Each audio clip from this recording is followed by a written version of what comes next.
Oh, me. I was born in Junction, Texas. You were born in Junction, okay. Well, when I was little, my name was Doris Elizabeth, but everybody called me Dody Beth. And Tita, I think, is because I couldn't say sister. I just said Tita. And I know Mother played the piano. The only thing I learned to do at one time was to play Mighty Like a Rose. That's it. Oh my goodness. Oh my goodness. Yeah, that's me. Oh, I was the cutest baby. I was. You were. I can't believe it. Oh. Listen, I'll tell you something funny about myself. I think I was in kindergarten. I don't remember. But I do remember I had little old black bloomers on, and there was a boy there that had it looked like an ice cream cone, but it wasn't really, a marshmallow or something on top. And I had to have that, and I stole it from him. Ooh. And you know what I did? What? Oh. I put it in my little black bloomer. And when I got home, I thought, oh my goodness, I don't know whether to tell Mother or not. And I don't remember whether I did or not, but if I did, I'm sure she made me take it back to him. One time, Miss Mamie and Dad Bill went to New Orleans. And he said that somebody came over and said, are you the Duchess of Windsor? You are the Duke and Duchess of Windsor? He said, well, she might look like the Duchess, but I'm as damned if I'm as ugly as he is.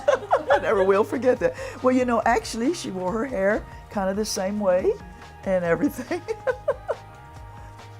And I remember one time Ryan came over. Oh, gosh. And Father had a wheelchair there. I don't think he got to use it very much, but Ron would get in the wheelchair and he'd roll all around, and just making fun with Bill. Popping wheelies in the wheelchair. Yeah. Bill always wanted a son, but of course we never had one. So to him,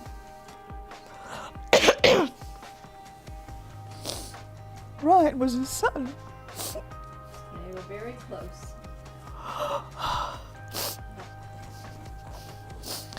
That's about all. Oh, this is wonderful. Absolutely. One night, I wasn't married. I was pretty young, just out of high school. I went over to this friend's house. Her name was Dody also. She said, now we have, Albert Grimm is bringing a friend, Billy King.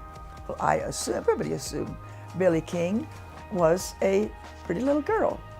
So anyway, there I was on the floor with my rear sticking up, trying to shoot craps. When the door opened,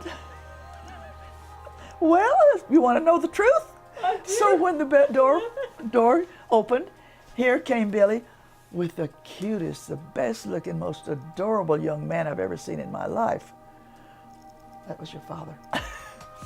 Anyway, we talked some that night and everything. Wasn't this Christmas night? Yeah, or Christmas Eve, I think. And about a week later, we went to a dance. They had one there in San Antonio up in some building, and he was there. Well, I know I had a date, but I don't know who it was with. He probably had a date, but I don't know who he was with. We danced almost the whole time together. And about a week or two after that, he asked me for a date. And we went to see Gone with the Wind. Whoa. So you know how long ago that was. And about 3 months later, his boss called him in and said, he'd made sergeant then. Sergeant King, it has been recommended that you go to Officer Candidate School in Florida. Would you like to go? Well, of course he didn't say no. So anyway, his mom and I saw him off. And of course he was there for, I don't know how long. But anyway, when he came back, well, he got off the train. Oh my gosh, I just hugged him and kissed him. But so many other young kids got off the train. They said, where are the cowboys and Indians? Well, they didn't know. So anyway, and so I had been kind of sort of dating, not really, but I met this young man named Meredith from Hershey, Pennsylvania. And we'd gone out together for a time just because he didn't handbite and I didn't have to go with. So Bill said, well, he said, don't you think Easter would be a nice time to get married? I said, well, I don't know. I said, Meredith has been calling me, and he wants to come down around Christmas. We got married Christmas Eve. Well, anyway, we live happily ever after.